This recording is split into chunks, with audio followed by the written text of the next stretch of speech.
part of the Earglue Media family of podcasts.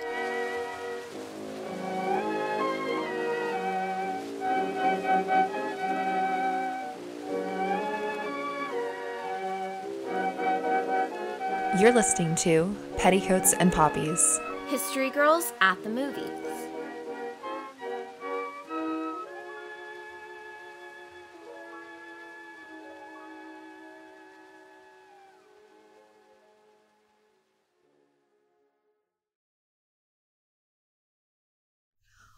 Welcome to Petticoats and Poppies, History Girls at the Movies. We're your hosts, Maggie and Nicole. We could not let the month of October slip through our fingers without doing at least one movie just for Halloween. This one is a very special film, in my opinion, because it has been one of my comfort films since it came out in 1999, yet Nicole had never seen it.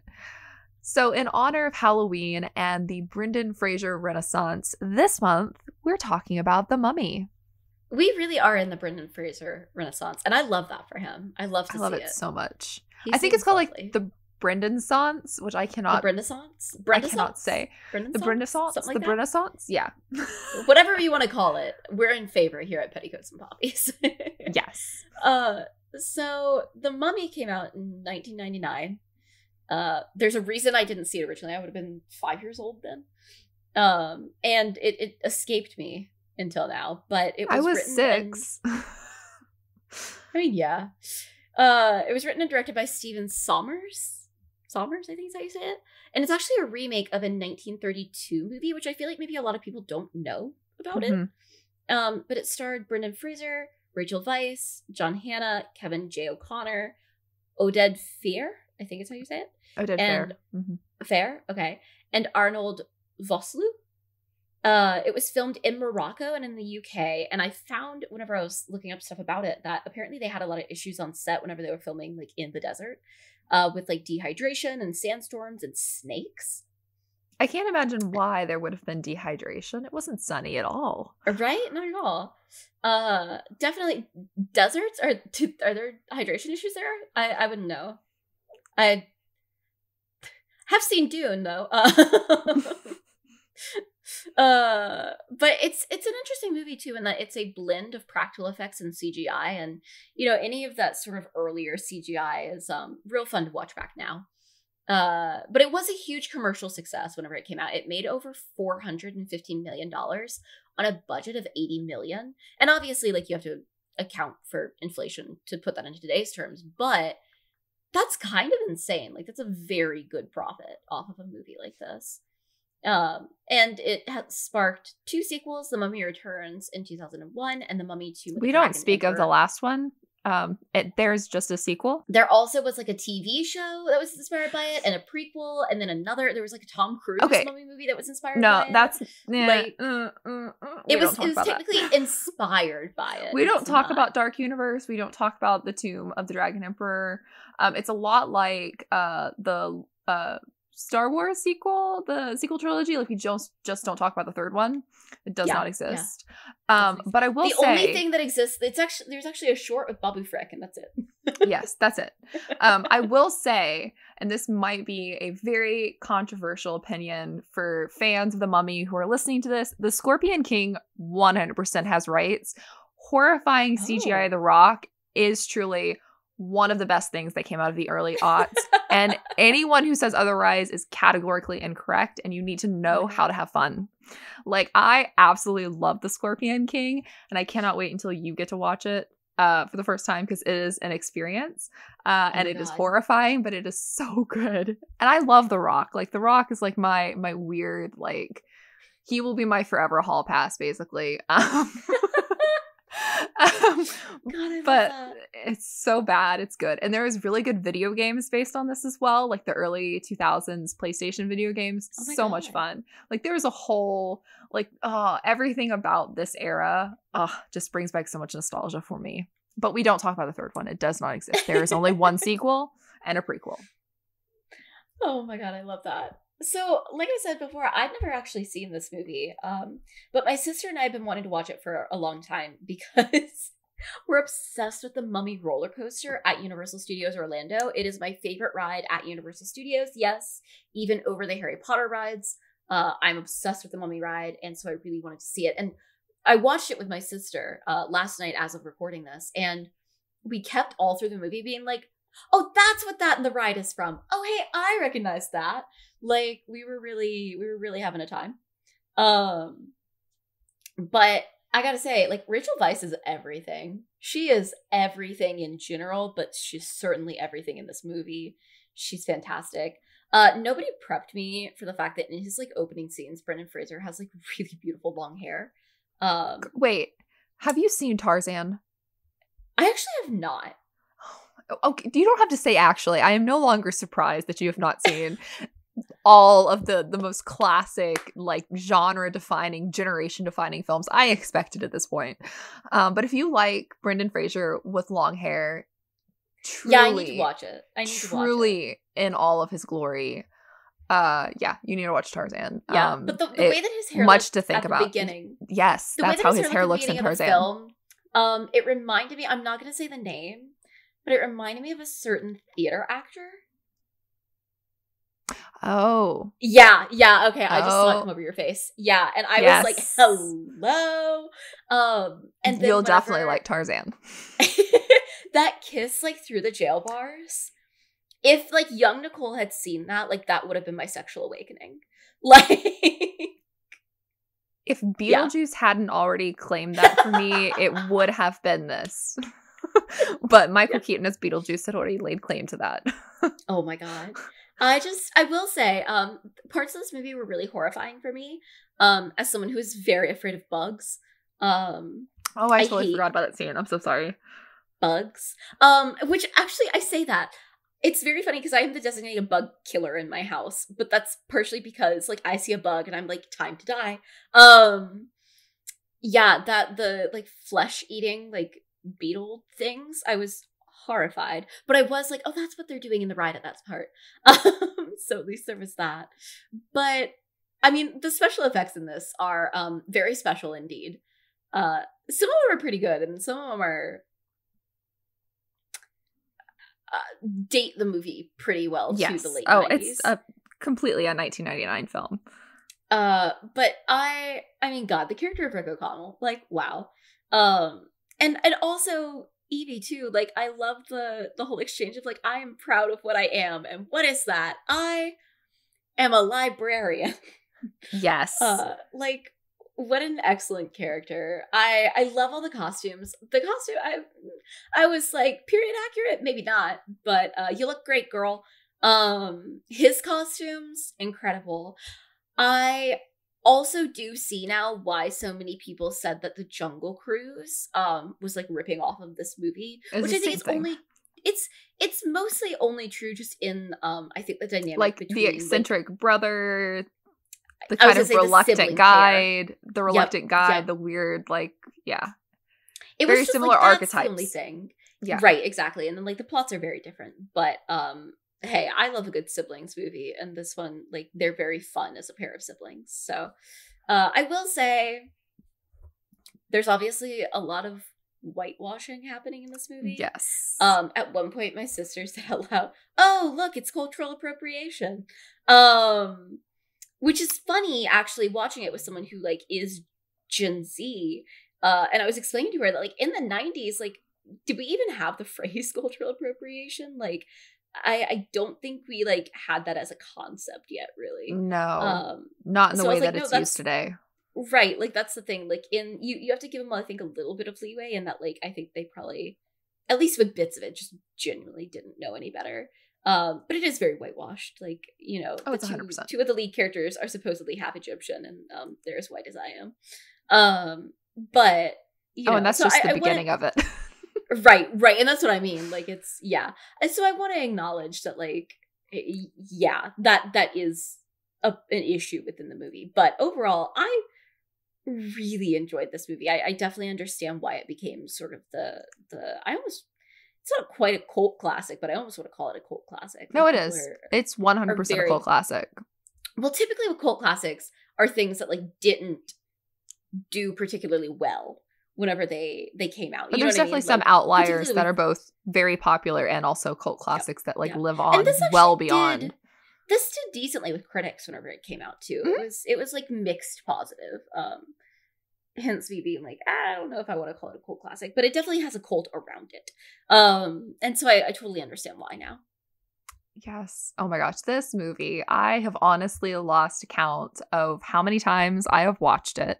I saw it in theaters in 1999 as a 6-year-old, and I have not let an opportunity to rewatch it on TNT pass me by since that day. I also think we might have it on VHS somewhere.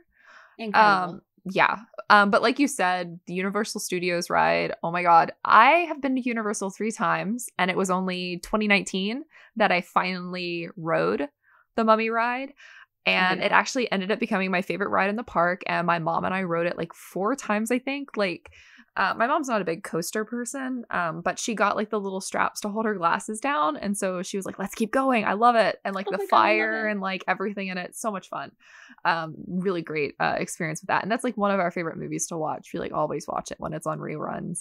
I think that Evie was like the main reason that I wanted to go into the museum field. Like most little girls, I definitely had like an Egyptologist phase, which is definitely inspired by my mom, who also had an Egyptologist phase when she was younger. But I'm so sad that I'm no longer in the museum field and that I will never have that experience of climbing up the stacks and then knocking them all over. Like that was something I always... I gasped dramatically whenever that happened. I was horrified. I like knowing that I'm a very klutzy person. I always just envisioned that would happen. But you know, I got out before it could.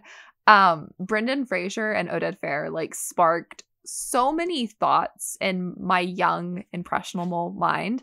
I am obviously still a fan of both of them. I am so thrilled that Brendan Fraser is finally getting like so many roles. He's been cast in so many things. I really cannot wait for the year of Brendan Fraser, which I think next year is shaping up to be.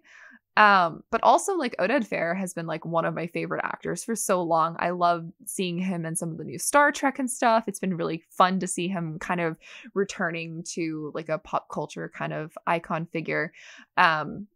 And his character Ardith Bay is just like such a highlight. But like you said, this movie definitely has a lot of issues, and it comes up quite frequently when people discover, for instance, that Oded Fehr is Israeli, not the ethnicity that he is portraying. But then there's also the fact that like Patricia Velasquez and Arnold Vosloo are not portraying the correct ethnicities either. And I definitely know Arnold has played Middle Eastern quite often. Particularly on TV shows like 24, which of course was not exactly what we call it good representation. So there's definitely, there's definitely that. Not to mention like the whole fact that, you know, lots of colonization because, you know, 1920s, and loads of profiteering from Egyptian artifacts. But I do think it's a film that is very much indicative of the time and place. And I always think it's really interesting when I see this conversation in particular kind of crop up on film Twitter. I tend to see people bring it up, and then I see people be like, yes, I recognize that it is like an inaccurate portrayal of these people, but it's still a good film. Like I still have fun, and it's really interesting to see how there's certain films that like people draw the line like, yeah, it's not great in terms of representation, but like it's still a good film. And that's why I was like, I think that this has that kind of like cult following because it's a film that sometimes is immune to criticism even from people that should be criticizing it, which I find really fascinating. Like there's always like, this is like the one exception, which I find fascinating. But I will say like one of my favorite quotes from this film, and I reference it all the time, is the O'Connell, hey O'Connell, it looks like you like looks to me like I've got all the horses. Hey, Benny, it looks to me like you're on the wrong side of the river. It's such an iconic quote. Like, I bring it up all the time. But honestly, this movie and the second movie just have so many, like, really quotable moments. And I'm so excited that you have entered into the realm of understanding a key aspect of pop culture, especially since you are going to be in the museum industry. And this movie gets referenced a lot. I know. It's one of my like worst blind spots, I think that this is the year of me filling in blind spots in my I'm so excited. history. Like truly. So like, excited. I finally watched a Scream movie. I'm got 2 out of 3 of the Lord of the Rings movies watched. I'm gonna watch the 3rd one soon. And now The Mummy. I watched Jurassic Park for the first time. Like, I'm truly picking up everything that I missed as a kid while I was busy only watching movies on Turner Classic Movies. And you see now why you can no longer say actually when being like, actually, I haven't seen this. Like, yeah, of course you haven't. Oh, shut up. We love you for it. But, it's fun because then you get to have a completely different approach to these films, because so many of these, like, our generation just grew up with them, and now you're getting to enter into them at a different point, and you're getting to bring a fresh Hannah perspective. You get to bring Hannah along for the ride, which is I'm so fun. My sister, you are right ensuring that the next generation is educated in the key aspects of millennial culture. And hey, I gotta say, Hannah wanted to watch The Mummy, partially because of the ride at Universal, but also in large part due to the film Black Widow. Because of Rachel Weisz being in it. And so, look, I'm just saying, Marvel movies, even if you don't like them, they're good for something, and that is introducing young people to actors who will then go back and watch their older work too. So, just say it, Maggie. I love the face you're giving me right now. So for our first topic, which I may have gone a little bit overboard with. Hey, it's fine because I did not go overboard with my topic. Honestly, ask me if I relate to Evie. I wanted to talk about Egyptology because whenever I was looking at the Wikipedia page for this movie, it early on in the summary says that Evie is an Egyptologist. And I'm, first of all, just the word Egyptology delights me. But I think it is such an interesting phenomenon in terms of like the European fascination with Egypt. And I think even for me, I know I studied Egypt so many times in school. Mm-hmm. And not the rest of Africa ever. I only ever learned about Egypt. You'd think that was the whole continent. So I wanted to look into this. So Egyptology, if you haven't picked up yet, is the study of Egypt. It is technically nowadays not a discipline, but a area studies. In the way that you have American studies or European studies, you also have Egyptology. But this European craze can actually be dated pretty distinctly back, whenever we're talking about it in a scholarly form, to the publication of the Description de l'Egypte in 1809, which followed the discoveries that were made by scholars during Napoleon's invasion of Egypt, which was from 1798 to 1801. And so this really made a lot of information about Egypt available to the public for the first time. The Rosetta Stone had been discovered in 1799 by a Frenchman, and they announced that they had cracked the code of hieroglyphics at a meeting of the Académie des Inscriptions in Paris. It was Jean-François Champollion who announced that on September 27th of 1822. So what's interesting is the government of Muhammad Ali from 1805 to 1849 opened up Egypt to Europeans, and they came in and they immediately started taking antiquities out. Huge museum collections were born in European and American museums during the mid 1800s because of this. The Louvre's Auguste Mariette went to Egypt in 1850 to start excavating at Memphis. And he actually convinced the Viceroy of Egypt to open a museum in Boulak, which the museum has now moved to Cairo, but it was the first real Egyptian museum. And they actually then worked to try to control archaeological digs in Egypt because things were sort of out of control, with people just coming in and with really what we would think of today as really horrifically bad methods, just digging into things, into pyramids and everything. And so they tried to start actually policing some of that a little bit. But some of the first researchers who actually made this into an academic discipline were Emmanuel de Rouget in France, Samuel Birch in England, and Henri Bruschke in Germany. I'm positive I said that wrong. But then in 1880, Flinders Petrie introduced this technique of excavation that really revolutionized archaeology, and it really tried to put some control and some like scientific method into archaeology, and also stress the importance of recording everything, which is why like things that are excavated post 1880 we have like a very different experience with today, and a very different like records on than things that are pre 1880. The British Egypt Exploration Fund, now the British Egypt, or later the British Egypt Exploration Society, was founded in 1882 based on Petrie's principles, and a lot of people actually switched over to using his like methods. But obviously, one of the biggest things that has ever happened in Egyptology is the excavation of King Tut's tomb in 1922 by Howard Carter. It set off sort of an Egyptology craze. We're going to talk a little bit more later about that in terms of popular culture, but it also like set off this idea of the curse of King Tut, because Howard Carter's benefactor, Lord Carnarvon, died supposedly mysteriously, like just a couple of months after they got into the tomb. And so people said that there was like a curse on it and whatever. He actually probably died of a bug bite that was like infected. But I also found out he was born at Highclere Castle, which fans of period drama who are listening to this, I don't know why you're listening to this podcast if you're not a fan of period dramas, might recognize that Highclere Castle is the castle that is used for the filming of Downton Abbey. So I thought that was a fun fact to share since he was born there. But lots of American museums have Egyptian collections that date back to like the late 19th, early 20th centuries. And American museums conducted archaeological digs in Egypt. This is a thing I actually didn't know that much about before. I had a class reading on this recently, on the fact that a lot of American museums actually sponsored archaeological digs in Asia and in Africa and different places to go and bring back artifacts for their museums, which was something that I just like did not know had happened. But some of the museums in America that did that in this time period were the Met Museum of Art in New York City, the Museum of Fine Arts in Boston, the University of Pennsylvania's museum, the Brooklyn Museum, and the Institute of Fine Arts at NYU.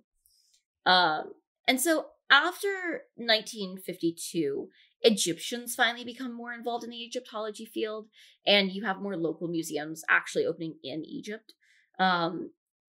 But, you know, we nowadays have documentation on Egypt dating back to 3150 BCE.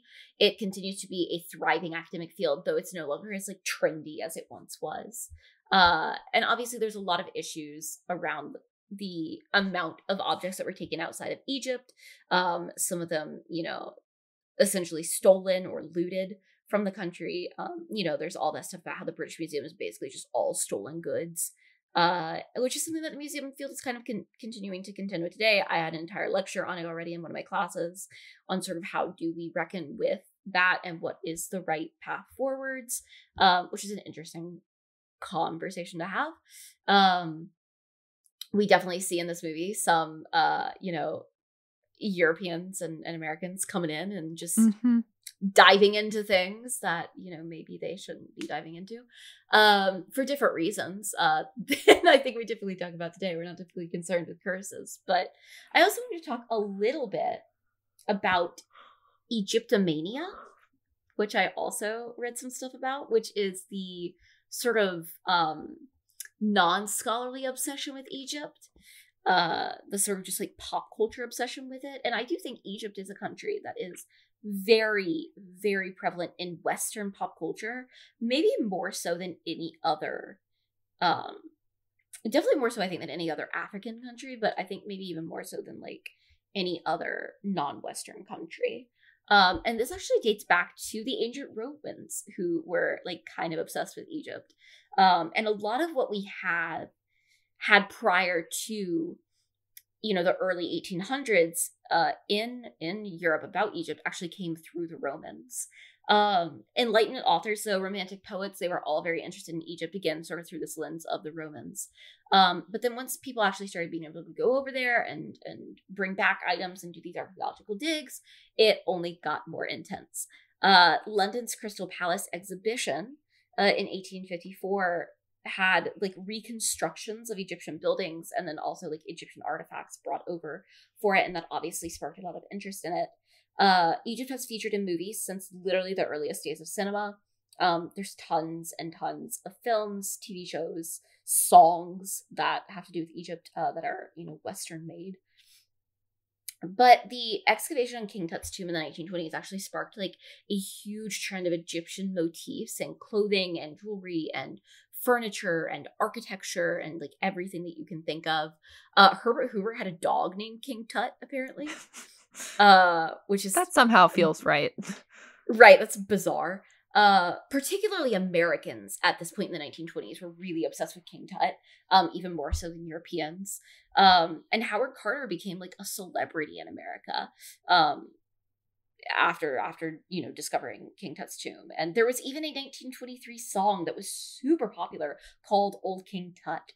So it really is a fascinating thing that like people throughout time had this like obsession with Egypt. And I think it is like one of our probably most well-researched early civilizations. So I think that that's like part of it. But it is interesting to sort of think about, like I was saying, the connotations for today and the fact that we sort of went in and stole a bunch of stuff as the Western world, and the really what we would now consider to be like archaeologically irresponsible way that it was done for the first like 80 years that they were doing it definitely made us lose things that we otherwise would have had today if people had gone in with better methods. Excellent. I feel like you covered Egyptology so well there, and my coverage of mummies is a hot mess. Okay, to be fair though, I think everyone listening to this is gonna come into this episode knowing more about mummies. I think that's where I was like, it's so hard to like discuss mummies because I feel like we all have a pretty firm grasp on what mummies are. I mean, you've seen mummies, right? I've seen many mummies. I've seen many mummies. I've seen many mummies. Try to say that. Many mummies. Many mummies. My mummy and I have seen many mummies. Yeah. So I feel like one of the perhaps most common questions surrounding the movie The Mummy is kind of like the question about, is the portrayal of mummies in this film accurate? And I think the answer to that is fairly simple. Do all mummies not have like weird curses on them? Like, no, they don't. I will say though, The Mummy did have a consultant on the film, an Egyptologist by the name of Dr. Stuart Tyson Smith, who actually helped my dear beloved Industrial Light and Magic, ILM, conceive many of these special effects that went into making the mummies, and all of the spooky things in The Mummy kind of come to life, drawing a lot from what was known about Egypt at this point in 1990s. Of course, a lot of these special effects were needed to portray the aspect of that alleged mummy curse. And my feelings about mummy curses are so mixed.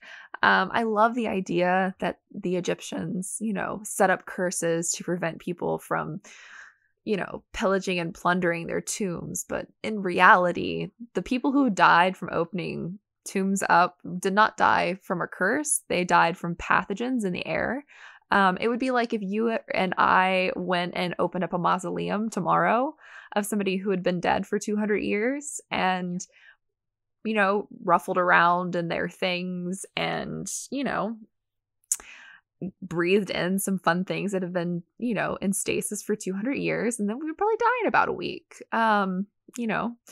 It really wasn't some secret issue going on. No curse. It was just disease. Just science. But just science. And I kind of wish that I had the foresight to discuss the fact that there was the whole fad in the Victorian era of eating mummies.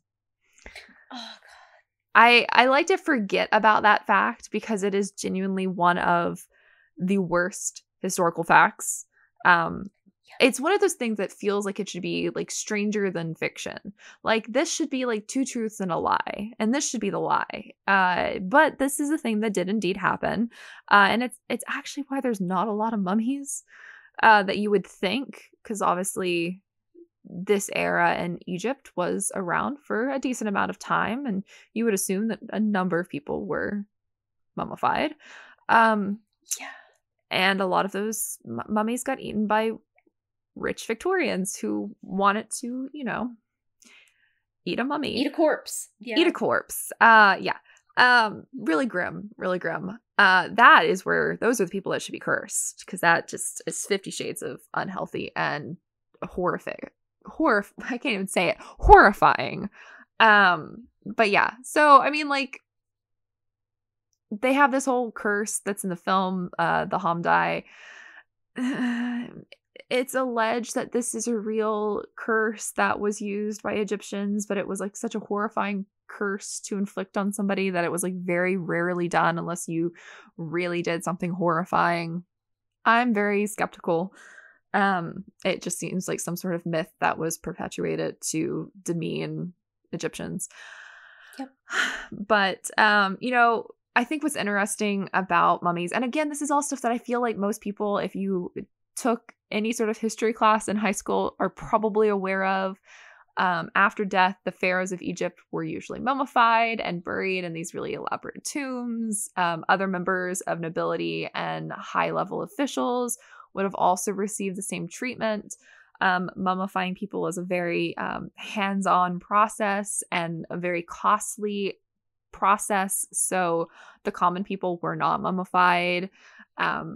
There were religious reasons that animals would have been mummified. I feel like a lot of people have seen the canoptic jars of cats and jars that depict Anubis, and they would have put different organs in them, and there's a lot of mummified animals out there that would have either been, I think there's at least one, if my memory is correct, at least one where there was like a mummified cat that was inside of one of the sarcophaguses, but most of them would have been outside in their like own separate burials, and they all had specific meanings and why they would pick different animals and their significance. They even would have like mummified crocodiles. In the modern era, with the development of x-rays, we've been able to identify a lot of kind of further understanding about the mummification process without having to unwrap them and cause irreparable damage. So experts are constantly learning more about the people who are mummified, what ultimately killed them, meaning like diseases, injuries, and a lot of different kind of discoveries about the medical process in Egypt for treating different things. It's been really, both with x-rays and like MRI machines, like they've learned so much in the last 20 years. And I feel like I've watched a lot of the Egyptian like specials and stuff that the History Channel's done, and a couple of the big ones that ended up getting covered by like ABC and the BBC and like all of that stuff. But it's really fascinating. And I feel like this is probably one of the more accessible topics that we have talked about, because there definitely is that push in like middle school to really push Egyptology. I just actually saw at the used bookstore yesterday one of those. I don't know if you were obsessed with these as a kid. I never actually got to own one, but there was like the Egyptology, the piratology, the mythology, like they were the like pop-up books. I did not own any, but I remember them. I coveted them. Store. I coveted them. But I finally got to open one because it was at the used bookstore, and it had most of the stuff still in it, and it was like the Dragonology one and the Egyptology one, and I like flipped through it, and I'm like, there's such a weird push in like, I think it's like 6th to 8th grade. Did you have any of those like eyewitness discovery books? Oh yeah, they were that. I had one on mummies. I also went through a weird phase when I was a kid where I would get up early in the morning. I think my mother would kill me if I ever talked about this on podcast, but I would get up early and I wasn't like allowed to like go out and like make noise or stuff. And so I would go in the bathroom that I shared with my mom, and I would wrap myself up in like blankets and mummify myself, but I would tuck things in. So I would be holding a hairbrush. I would have like a mirror on my chest. I would You put knew how to do the whole mummy thing. I did. And then I would wrap myself up, and then I would like sit there wrapped like this and wait until I would hear my mom wake up, and then I would cover my head and I would just lay there like a mummy and be like, unwrap me. But like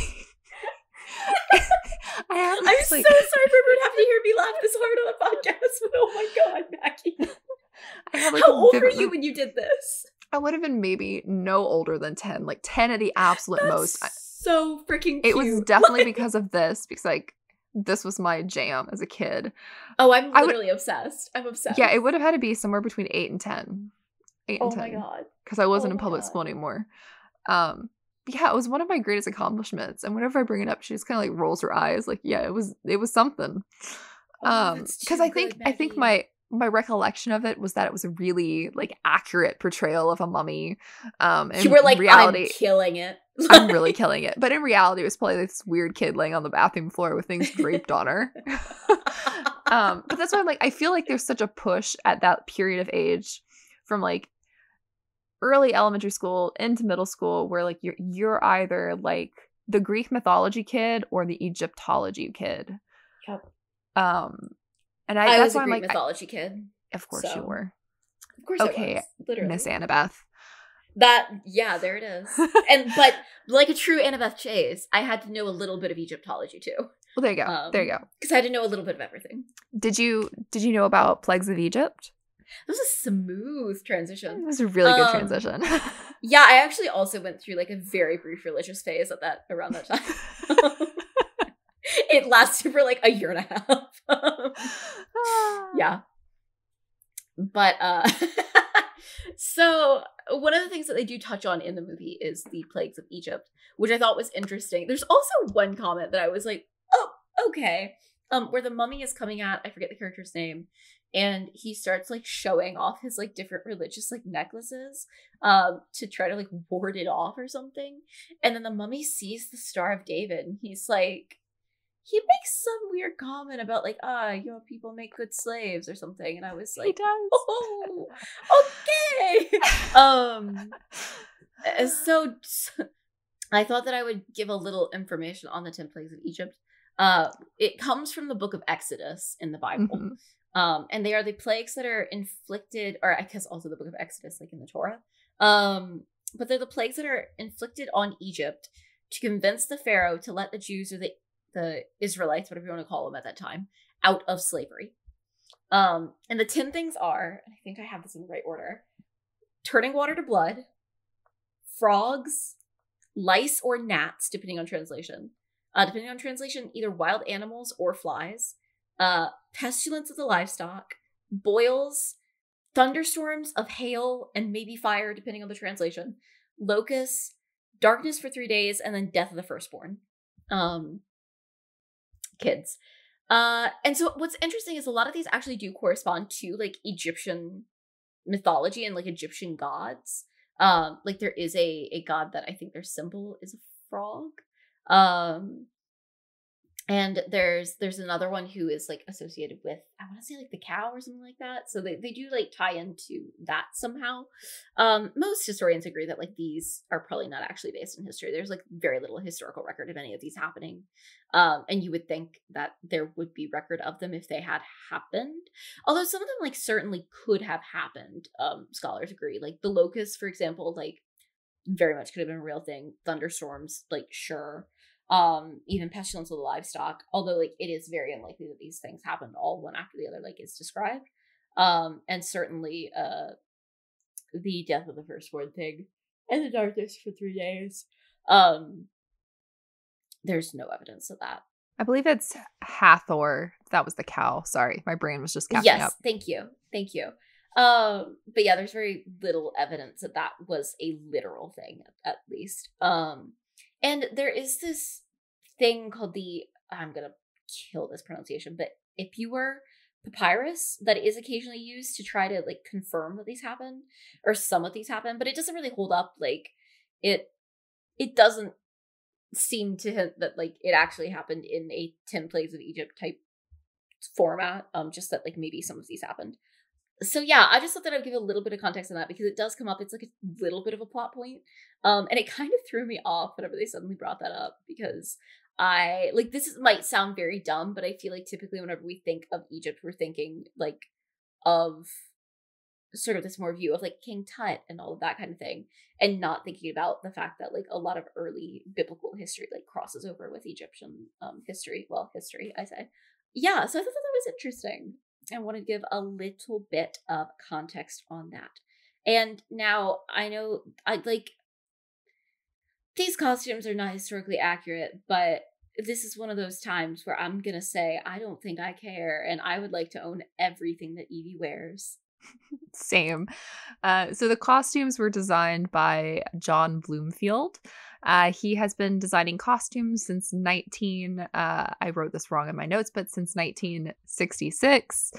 And I believe he has not worked on a project since Solomon Kane in 2009.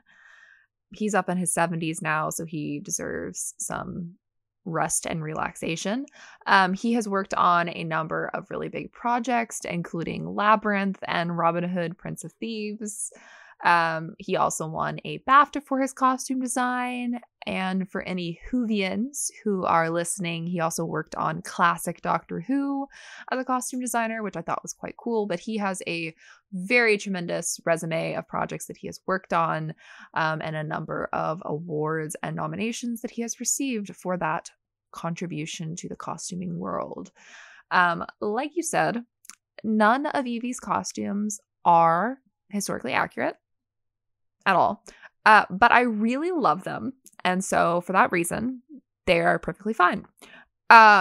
But I also just I genuinely love the evolution that her character's costumes goes through in this film in particular. You haven't seen the second one yet, and there really isn't any evolution for Evie in that one. But I think in this one in particular, the evolution from being very uptight, very prim, very proper librarian that also has a bit of that, you can see that she has a free spirit because the little tie thing that she has around her neck and the way that her shirt's not buttoned up all the way to the neck, there's a wild girl just ready to come out. she just needs to meet Rick. But then you go to having her in the nightgown, and there's the scene where she's in the nightgown because obviously they get stranded, whatever, but where she's out in the desert in just a nightgown, which is such a perfect, I'm girl, you are gonna burn up. Right? Oh, you are as white as I am. You're done. Yeah. You're toast. But there's just something so poetic about that evolution for her, where she goes from being so prim and proper to literally being stripped down, and she's literally rebuilding who she is as a person and where she fits into this new world that she's kind of been thrust into, which I think is really cool. And I don't know how much of that is just me really reading into things, because I didn't really find any quotes from John. But I feel that if I was a costumer, I would have done that with her character. I also have no way of confirming this, but I do believe that Rick, his personality, his costumes, everything were the inspiration for the video game turned movie Uncharted. Because if you look at the main character, the scarf, the tan shirt, the pants color, the style of that character, I will maintain until the day that I die that character is based off Rick. And so yeah, you should like that because your boy Tom Holland's playing that character now. But my little son, your little son. But I Rick is obviously men's costumes are so hard to talk about on this podcast and just in general because there's not a lot of going on with those costumes. But I do think that Rick cleans up very well. And I love that he's very much the stereotypical American adventurer in Egypt.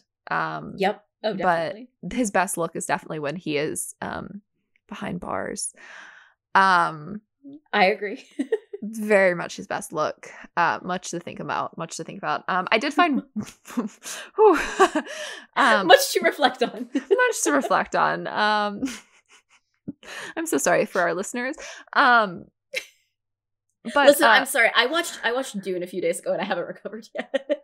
I've been in a weird place ever since. But I did find one interview where Bloomfield talked about the costumes, and he said Stephen's interest in the costumes was not so much from a character point of view or in terms of historical accuracy. He wanted the whole thing to look good and to look right. I'm not saying the costumes aren't accurate. I'm just saying that what you look for is the thing that will best sell your point of view in the story.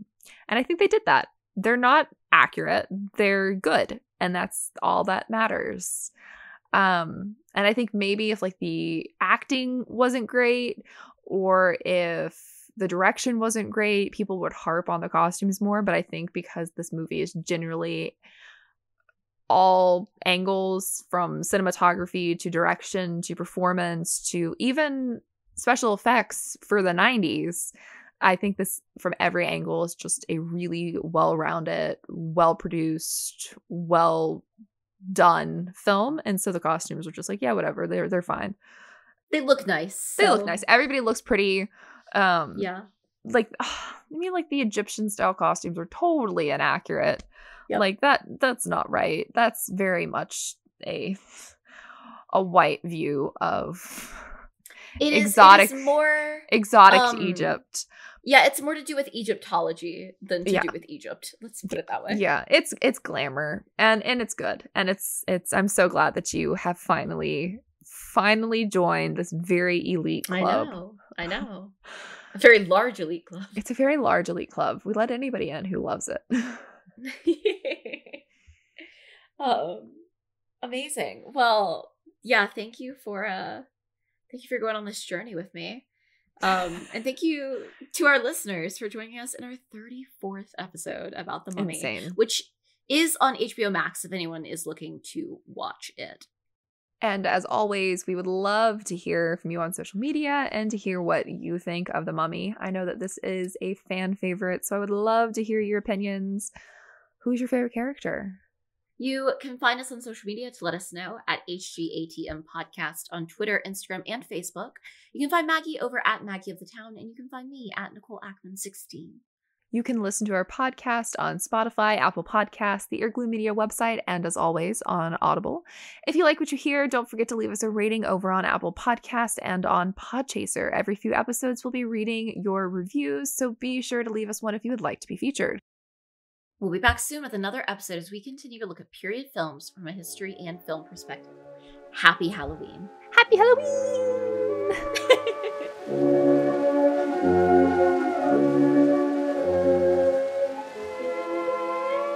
You've been listening to Petticoats and Poppies. History Girls at the Movies.